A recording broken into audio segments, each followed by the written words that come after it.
Hey guys, so I'm gonna be fixing this laptop. This is a HP Model 14.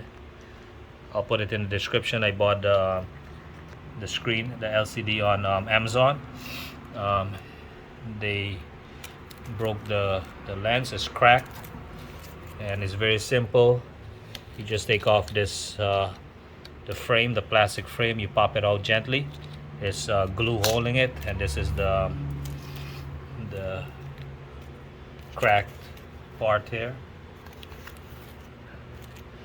And there's one screw here, one screw there, and screws on the bottom, two here and two here. You just take that off to fix your HP laptop.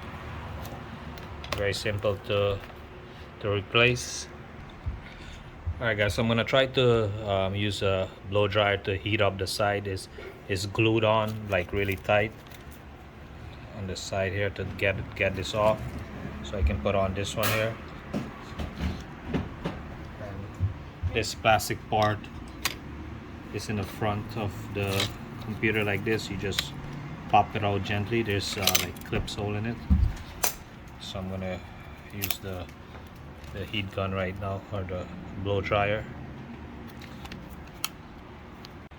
Alright guys, so I heated up a bit. I took off the sides.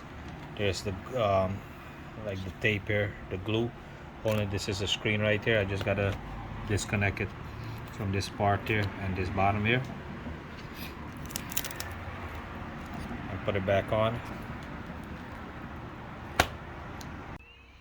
Alright guys, so this is the finished screen right here. As you can see, it's back on. This is the old one, the damaged one. As you can see, it's cracked somewhere on it. So it's working good. Put back the face thing around it here. I just gotta put on, get some of the keys and put it on. Find it and put it on back, and that's it. It's back on, as you can see, and it's working good. It's brighter also. So if you like the video, click like, thumbs up, share the video, subscribe to see more videos, and thanks for watching.